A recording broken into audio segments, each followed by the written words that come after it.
Alhamdulillahilladzi arsala rasulahu bil huda wa dinil haq liyudhhirahu 'ala dini kullihi wa kafa billahi shahida. Asyhadu an la ilaha illallah wahdahu la syarikalah wa asyhadu anna Muhammadan abduhu wa rasuluh alladzi la nabiyya ba'da amma ba'du. Wah sekalian, kita di majelis ya dalam program mempelajari ilmu-ilmu dasar hukum.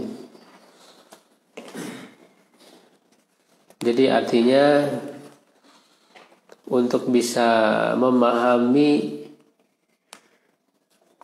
bagaimana hukum itu disimpulkan dari dalil-dalil, itu dibutuhkan dasar-dasar ilmunya. Selain daripada bahasa Arab yang kita khususkan dalam program bahasa Arab, ya, kita juga mulai ya mencoba mengenal walaupun belum menjadi ahli ya. Ini karena masih level awal dasar. Ilmu-ilmu yang diperlukan oleh ulama ya, oleh orang yang beristihad ya, ataupun bagi pelajar ya, yaitu sebagaimana kita programkan ilmu dari mulai ilmu ushul fikih di ahad pertama ya, yang insyaallah kita jadwalkan. Yang kedua kaidah fikih. Yang ketiga mustalah hadis ya, mengenal ilmu dasar hadis. Dan yang keempat ilmu kaidah tafsir, usul tafsir, yaitu mengenal bagaimana cara penafsiran. Ya walaupun ya sedikit-sedikit lah kita dapatkan, sedikit-sedikit, yang penting kita bisa pahami. Ya jadi ini kaidah fikih. Jadi ada ilmu fikih, ada ilmu usul fikih, ada kaidah fikih. Apa bedanya? Ya, kalau ilmu fikih itu adalah produknya, produk hukumnya. Jadi hukum-hukum, mengetahui hukum-hukum Allah, ya, syariat yang bersifat amalan.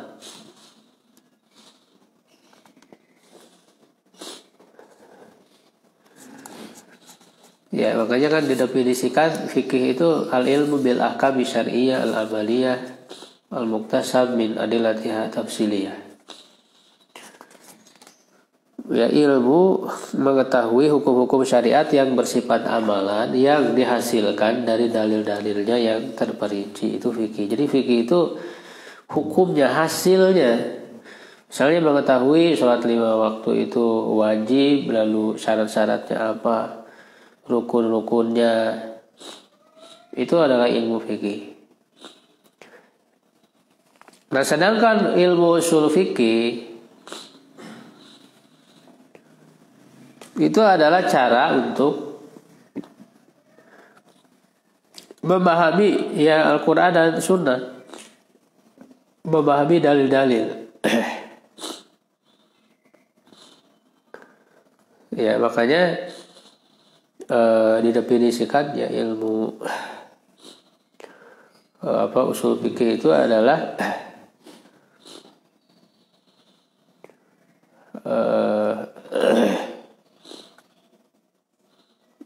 adillatul fikih. Jadi usul fikih itu adalah adillatul fikih, dalil-dalil fikih.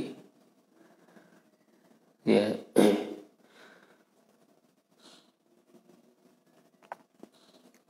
Jadi memahami ya dalil-dalil fikih dan cara ya menyimpulkan, buat turukul istinbat ya, cara menyimpulkan dari dalil-dalil itu. Ya.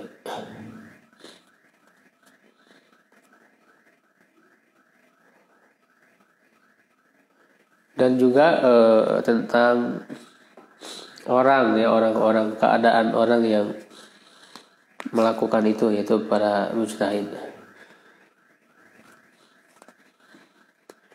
Ya, jadi ilmu ya, perangkat ilmu yang diperlukan bagaimana orang bisa menyimpulkan hukum dari dalil-dalil. Itu ilmu ushul fikih.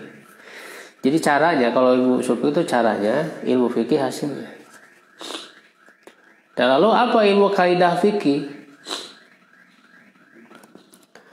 Nah, kalau ilmu kaidah fikih itu beda dengan usul fikih. Kalau usul fikih itu bagaimana menyimpulkan ayat ini sehingga menjadi kesimpulan hukum. Bagaimana memahami hadis ini sehingga menjadi kesimpulan hukum, itu adalah ilmu usul fikih. Kalau ilmu kaidah fikih, dari berbagai macam banyaknya fikih, banyaknya hukum-hukum, dikumpulkan, digabungkan. Berbagai hukum fikih digabungkan, ya, lalu dilihat persamaannya. Lalu disimpulkannya menjadi kaidah. Jadi kaidah ini bisa diterapkan dalam banyak hukum fikih. Itu kaidah fikih. Ya, jadi urutannya kan dari Quran dan hadis sebagai sumber ajaran Islam. Ya, itu dipahami oleh usul fikih. Lahirlah fikih. Fikih sudah ada banyak, kan? Hukum-hukum fikih itu banyak sekali, lalu disatukan. Diambil yang mirip, yang samanya, dibuatlah kaidah fikih gitu. Jadi kaidah fikih itu setelah adanya fikih. Ya. Begitu. Kalau usul fikih tidak terikat dengan fikih, tidak. Tapi dia hanya cara. Misalnya, ini berisi perintah secara asal menunjukkan wajib. Kecuali ada yang memalingkannya, itu ilmu usul fikih. Larangan secara asal menunjukkan hukum haram. Kecuali ada dalil lain yang memalingkannya, itu kaidah usul fikih. Kalau kaidah fikih bukan seperti itu. Kaidah fikih itu untuk menggabungkan berbagai hukum fikih dalam satu kaidah.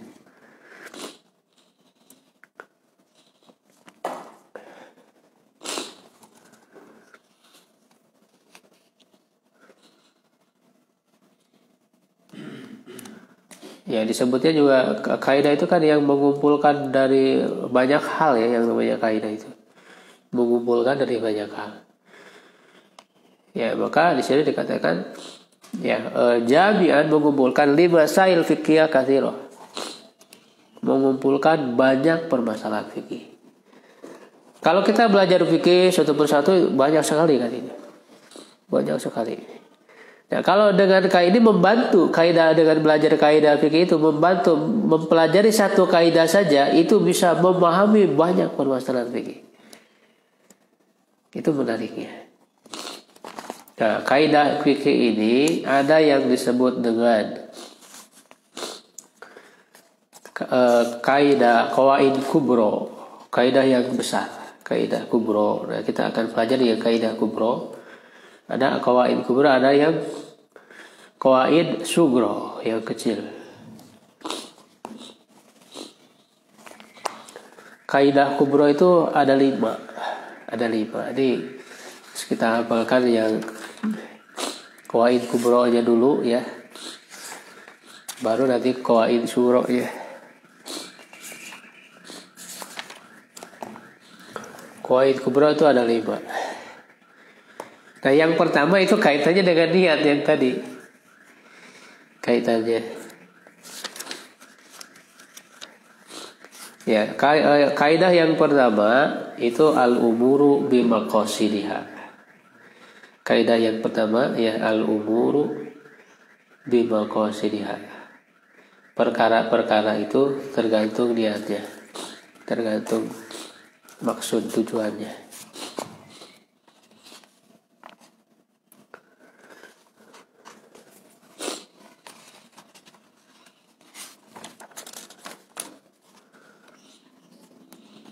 Itu kaidah yang pertama, kaidah kubro yang pertama.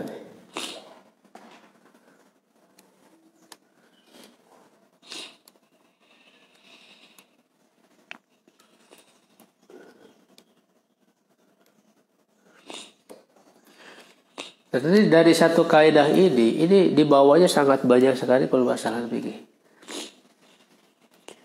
Ya, karena kan ketika dalil dasar dari kaidah ini ya hadis yang tadi, innamal a'malu binniyat.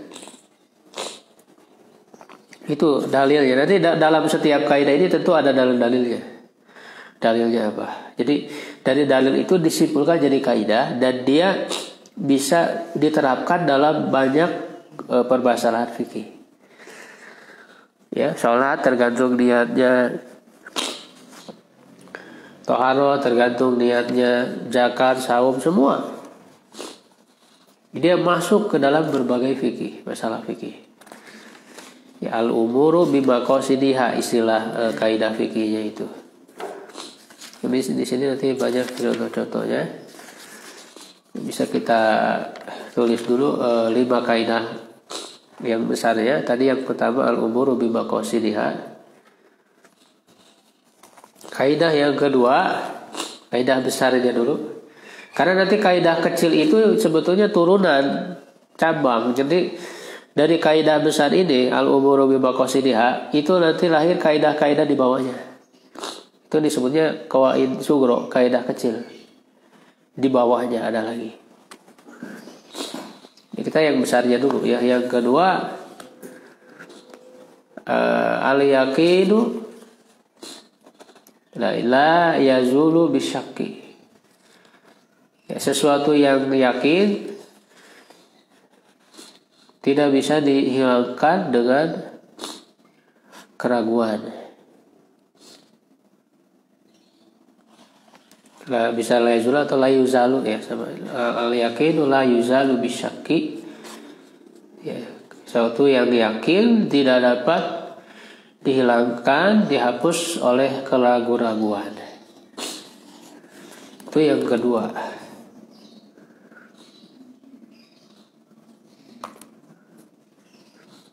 Ya, kalau yakin sudah suci, sudah wudu, lalu ragu-ragu batal atau enggak, berarti mana yang diambil? Yang yakin, suci. Karena kalau wudunya yakin, kan udah wudu yakin. Ragu-ragu batal atau enggak, berarti suci. Karena diambil yang yakinnya, bukan yang ragunya. Kalau ragu-ragu udah wudu atau belum, ya berarti belum wudu. Karena yang yakinnya belum wudu kan, secara asal. Jadi yang kedua, nah nanti banyak turunannya nih Pak kaidah ini. Banyak turunannya kaidah yang kedua. Kaidah yang ketiga, al-masyaqqatu tajlibut taisir. Al-masyaqqah tajlibut taisir.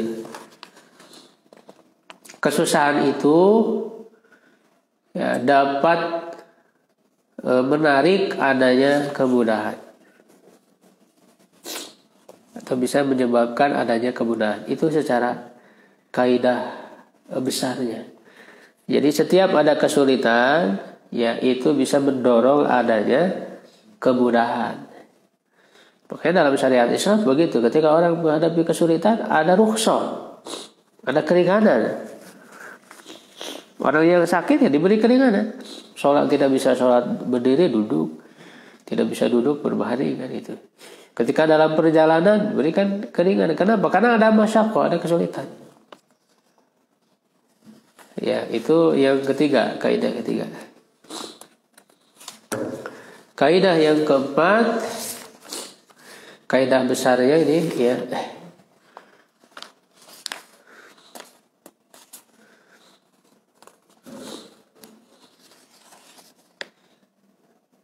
Kaidah keempat itu ad-dararu yuzalu ya. Kemadharatan itu harus dihilangkan. Ad-dararu yuzalu.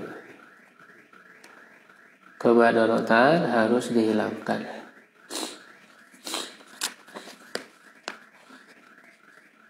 Ad-dararu yuzalu. Dihilangkan, harus dihilangkan.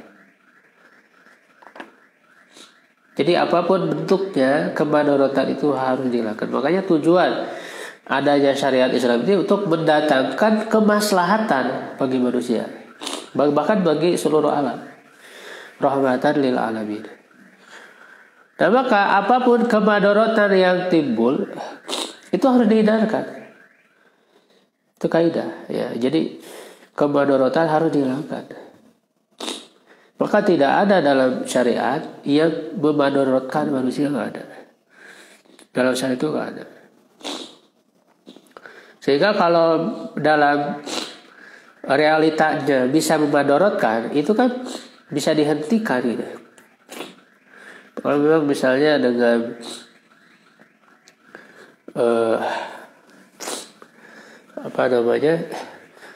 dengan pergi ke masjid misalnya bisa mendatangkan kemadorotan, bisa berbahaya gitu ya, maka itu bisa diringankan dalam hal ibadah. Ya, misalnya wudhu harus cari air. Kalau cari air, misalnya akan mengakibatkan tidak aman ya bagi dia atau bagi hartanya menjadi tidak aman, nah itu boleh untuk tidak untuk tayamum, berarti untuk tidak mencari air. Jadi apapun kemadorotan ya dalam berbagai bentuknya harus dihilangkan, karena menjadi tujuan daripada syariat menghilangkan kemadorotan dan mendatangkan kemaslahatan. Makanya ada yang disebut dengan maqasid syariah. Tujuan syariah itu ada 5. Ya, 1, menjaga agama. Menjaga agama Allah ini terlaksana, hifzuddin.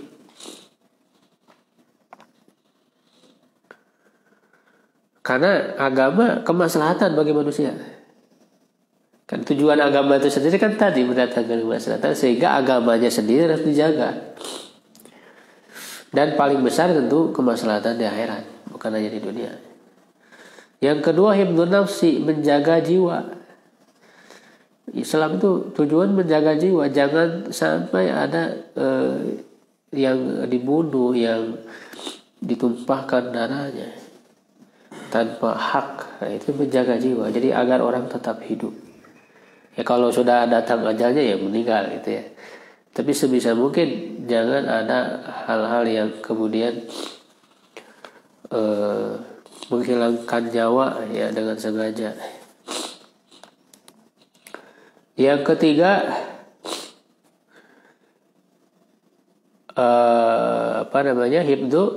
hifdzul mal ya, menjaga harta. Makanya menjaga jiwa tadi kan diharamkan membunuh ya. Untuk menjaga harta diharamkan mencuri dan sebagainya. Kemudian yang keempat ya, hifdzu nasab. Menjaga nasab. Nasab juga sekaligus kehormatan. Menjaga nasab, menjaga kehormatan. Makanya diharamkan zina. Diharamkan menuduh berzina. Karena untuk menjaga kehormatan orang, jangan asal tuduh. Ya kan? Diharamkan menghina dan sebagainya untuk menjaga kehormatan orang. Menyebarkan aib itu kan bisa menurunkan kehormatan orang, maka diharamkan. Jadi betul-betul dijaga kehormatan. Manusia ini sudah dimuliakan oleh Allah. Ya, makanya sampai meninggalnya saja kan dikuburkan. Jasanya dikuburkan.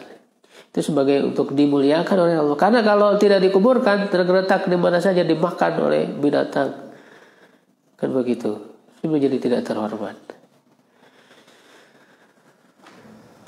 Menjaga kehormatan atau nasab juga termasuk. Dan yang kelima, menjaga akal, hifdzul akli. Maka diharamkan homer. Kenapa diharamkan homer, minuman keras? Karena merusak akal. Jadi sangat dijaga agar akal manusia itu tetap berfungsi dengan baik di dalam kecerdasan. Maka wajib pendidikan, pengajian dan sebagainya itu untuk menjaga akal agar terdiisi dengan ilmu-ilmu yang bermanfaat sehingga menjadi akalnya sehat.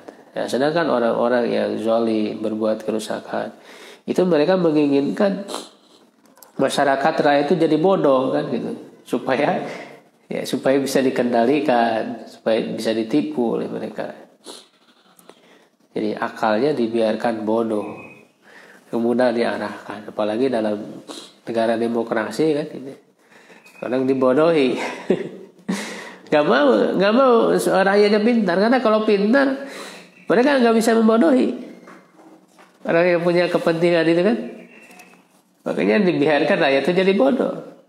Dalam masa pandemi gitu kan, sekarang kurang diperhatikan pendidikan, padahal dia adalah untuk menjaga akal pendidikan ini. Ya, pendidikan begitu dikesampingkan dengan alasan pandemi ini. Anak-anak tidak belajarnya tidak jelas ya, dalam online juga gimana, tidak keefektifannya dan sebagainya.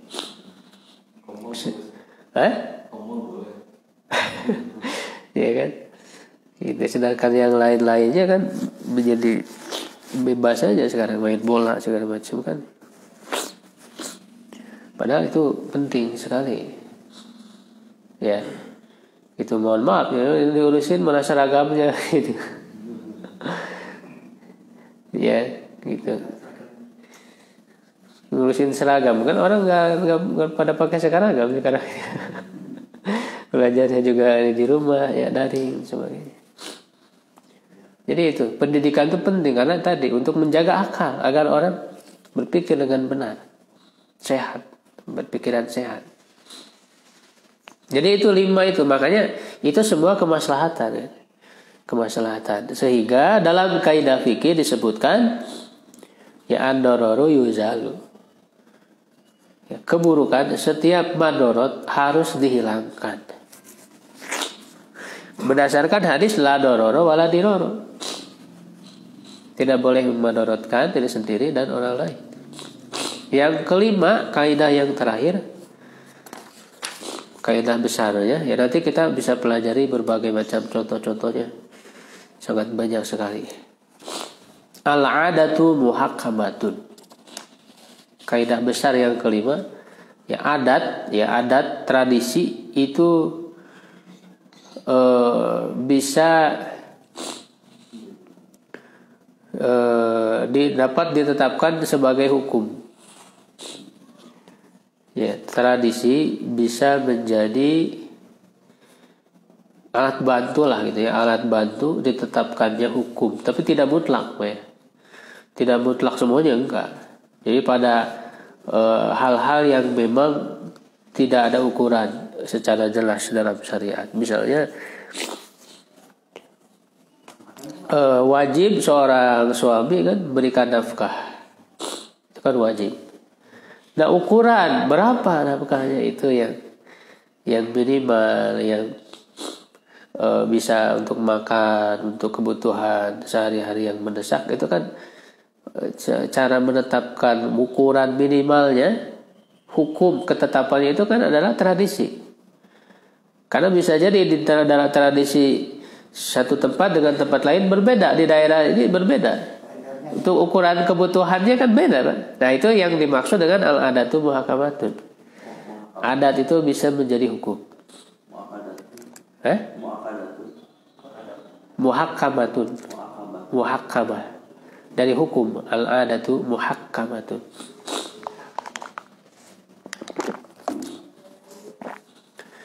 Dan itu 5 kaidah besar. Dan nanti dalam 5 kaidah besar itu banyak sekali turunan-turunannya terkait untuk menjawab berbagai permasalahan fikih.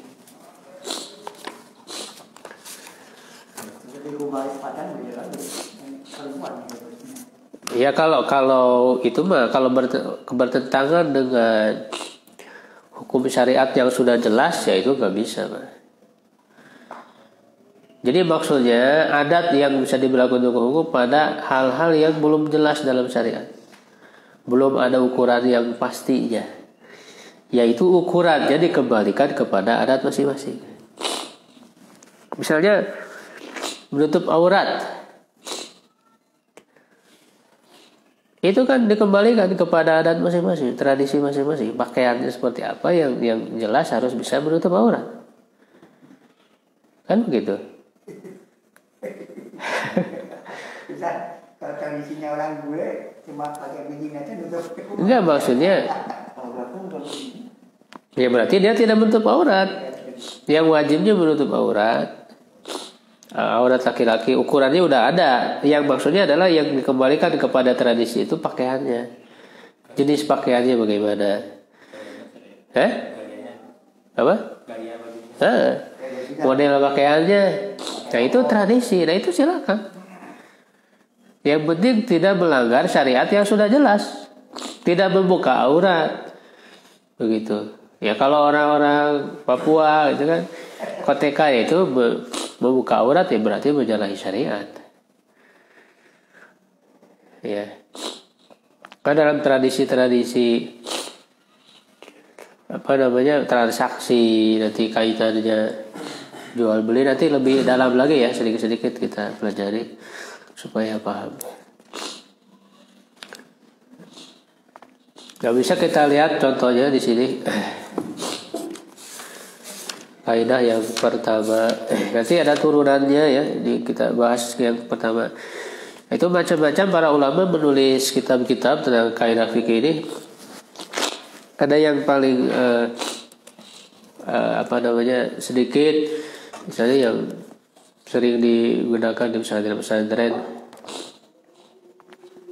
kitab Mabadi Awaliyah. Itu dulu belajar Mabadi Awaliyah? Belum. Mabadi Awaliyah ya, Abdul Habib Hakim ini sangat terkenal di Indonesia, ilmu usul fikih, dan di akhirnya itu ada kaidah fikih. Beliau menuliskan ada 40 kaidah fikih. 40 kaidah fikih. Jadi dari 5 tadi ada turunannya, dengan turunannya jadi 40. Nah, ada lagi yang nulis Dr. Abdul Karim Zaidan ya, beliau ulama Irak.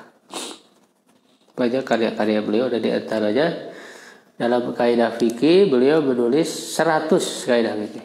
Jadi cukup kalau kita pelajari 100 kaidah fikih. Sudah ada terjemahnya yang ini dalam kehidupan sehari-hari. Nah, 100 itu yang pokoknya 5 tadi. Jadi dari kaidah yang ke satu turunannya ada berapa banyak. Kaidah kedua turunannya begitu. Sehingga dikumpulkanlah 100. Nah, apakah masih ada lebih banyak? Ada lagi, lebih banyak lagi. Ada kitab-kitab lain yang membuat kaidah fikih yang lebih banyak lagi. Ya.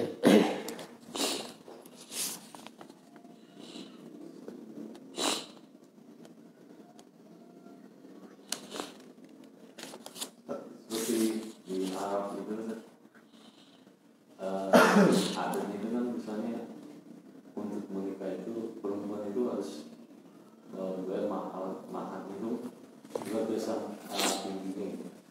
Banyak yang tadi dan laki-laki itu setelah menikah itu ada istilah itu sebenarnya berlawanan dengan Islam sebenarnya, kan memudahkan untuk menikah sebenarnya.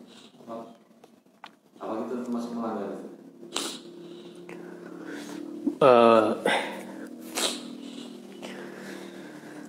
Kalau itu ditetapkan hukum misalnya yang diwajibkan ya oleh negara atau gimana, itu tentu kan sangat, karena mahar yang paling baik itu adalah yang paling ringan, itu bagi walinya gitu ya. Bagi wali ketika menetapkan mahar atau bagi calon istrinya, ya dia tidak boleh memberatkan. Tetapi bukan berarti juga orang yang ingin menikah dia menyepelekan dengan menyepelekan mahar yang dia berikan. Ya, karena kan ya tetap juga harus berusaha gitu kan semaksimal mungkin. Karena ukurannya misalnya orang-orang Arab ya memang mereka rata-rata kaya, misalnya. Lelakinya juga kan kaya gitu ya, sehingga menjadi tradisi ya, artinya untuk menghormati perempuan. Untuk menghormati martabat perempuan gitu kan, masa maharnya cuma segini padahal dia mampu lebih besar daripada itu. Kecuali yang ukurannya Indonesia gitu kan, yang orangnya kebanyakannya menengah ke bawah yang kesulitan. Ya, sebenarnya itu ada, karena mahar itu ya hak bagi istri ya, dari calon istri. Hak dia ridhonya segimana gitu. Jadi bukan sesuatu yang harus ditetapkan berlaku secara umum, tidak. Karena itu kan hak bagi istri. Karena mahar itu kan diberikan kepada istri oleh suami itu. Ya terserah perempuan itu dia ridhonya berapa. Ya. Itu karena kalau sekarang sangat rendah, nanti sangat kecil.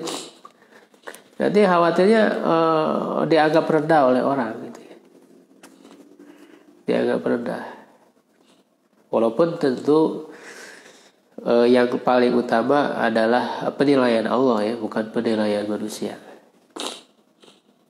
Begitu. Jadi dikembalikan kepada ini, secara prinsip tadi mahar yang paling bagus.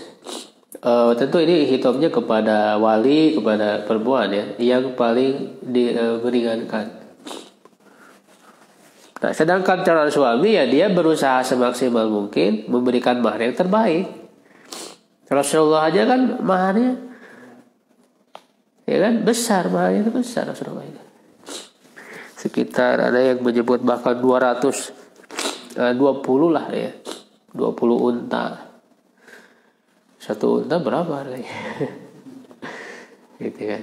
Jadi besar. Jadi harus berjuang. Jangan lemah gitu, menyerah gitu seorang lelaki yang akan menikah itu. Nah kalau misalnya syukur-syukur ridho gitu kan, berapa aja lah bisa. Itu kan memang sudah rezekinya.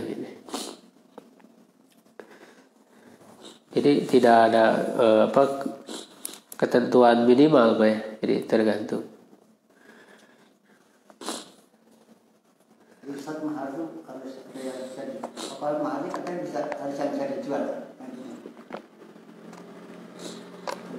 Iya, berupa barang yang dimiliki. Atau bisa barang, bisa juga jasa, bisa. Karena mahar peralatan sholat bisa. Sebarang, pokoknya barang yang dimiliki Pak. Barang atau jasa juga bisa. Makanya kan ada sahabat yang dinikahkan dengan surat Al-Baqarah. Maharnya surat Al-Baqarah, artinya apa? Jasa suaminya nanti mengajarkan Al-Baqarah kepada istrinya. Kalau tak ngajarin gimana? Iya, berarti itu dia belum memberikan maharnya. Karena kalau hanya membacakan surat Ar-Rahman maharnya. Nah itu tidak tepat. Kalau hanya membacakan. Seperangkat sholat dan Al-Quran, berarti dia harus mengajarkan itu kan? Enggak, kalau maharnya seperangkat sholat dan Quran, ya itu berarti hanya diberikan saja. Tidak ada disebut, tergantung dia nyebutinnya apa. Seperangkat sholat, Quran dan mengajarkannya. Kalau disebutkan mengajarkannya ya berarti harus diajarkan maharnya. Jadi barang atau jasa itu nih dalam mahar itu. Kalau hanya sebatas dibacakan ya bukan mahar itu. Hanya mendengar saja, tidak memberikan kan begitu. Jadi maksudnya yang ada sahabat maharnya dengan Quran, maksudnya dengan mengajarkan surat Al-Baqarah.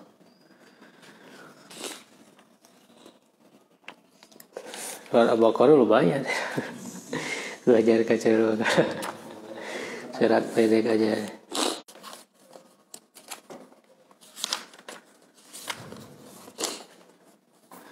Contoh misalnya orang yang mengambil anak yang hilang karena tersesat dianggap terpercaya, selamat dan tidak dikenakan hukuman apabila anak yang diambilnya meninggal bukan karena kesalahannya yang disengaja atau ketelodarannya. Hal ini apabila maksud dari pengambilannya untuk menjaga anak tersebut dan akan mengembalikan kepada pemiliknya. Adapun jika dia mengambil anak yang hilang itu karena tujuan untuk memiliki, maka dia dianggap menggosok jika anak temuannya itu mati atau cacat, sekalipun meninggalnya bukan karena penganiayaan atau kelalaiannya, karena melakukan perbuatan ghasab, sedangkan orang yang mengghasab secara mutlak dikenakan hukuman atas apa yang dighasab, dan seperti inilah dijanak. Oh iya, udah. Jadi itu contohnya, walaupun sama-sama ngambil anak yang hilang, dia ambil. Nah itu tergantung niat. Kalau dia niatnya untuk mengembalikan kepada pemiliknya, ketika misalnya terjadi kecelakaan pada anak itu, atau dia bahkan meninggal, ya maka orang tersebut tidak disalahkan, tidak harus mengganti, karena dia niatnya adalah untuk dikembalikan kepada pemiliknya. Berbeda kalau orang niatnya mengambil anak itu untuk dia miliki, untuk diambil oleh dia. Maka ketika anak itu cacat, ya sakit, ya cedera dan sebagainya, maka dia yang harus mengganti. Bahkan ketika misalnya meninggal, ya dia harus bertanggung jawab. Jadi walaupun wujud amalnya sama, itu bisa beda dengan niatnya.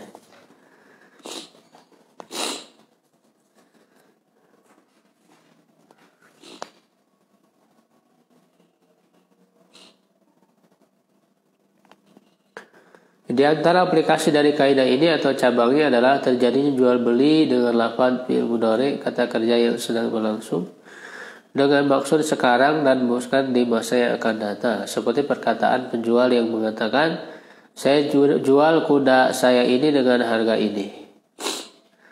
Lalu orang yang diajak berbicara menjawab, saya terima. Akan tetapi apabila kata fi'il mudhari dimaksudkan untuk masa yang akan datang, maka jual beli itu tidak sah. Karena dalam fi'il mudhari dalam bahasa Arab kan bisa mengandung akan atau sedang. Ya kan? Saya kalau kita kan jelas ya, sedang atau akan kan beda. Ya, kalau dalam bahasa Arab itu bisa bermakna kemungkinan dua. Abiu, saya menjual barang ini, kuda ini. Nah, itu tergantung pembicara. Dia maksudkan itu sekarang atau nanti akan datang. Kalau niat dia adalah sekarang, lalu ada orang mengatakan saya terima, itu sudah akan berarti ijab kabul, ya diberikan uangnya, maka jadi jual beli itu. Tapi kalau dia niatkan, ya saya menjual, maksudnya nanti saya akan jual, tapi saya terima, ya tidak berlaku jual belinya. Ya, maka niatnya sangat penting sekali nanti dalam berbagai akad. Itu kan akad niat dia apa? Ya, ketika kita memberi uang ke orang, ngasih, apakah itu adalah ngasih sebagai pinjaman, ataukah memberi sedekah, hibah gitu, atau nitip? Nah itu kan uang yang diberikannya sama, tapi akad itu akan berbeda-beda, hukumnya akan berbeda, diberlakukannya berbeda tergantung kepada niat. Kita niatnya apa? Itu yang membedakan niat. Ya, nah itu makanya al-umuru bimaqasidiha ini kaidahnya. Ya, perkara itu tergantung kepada niatnya, gitu ya. Baik, sampai situ dulu mungkin Pak ya. Ada yang ditanyakan berkenaan dengan kaidah ini.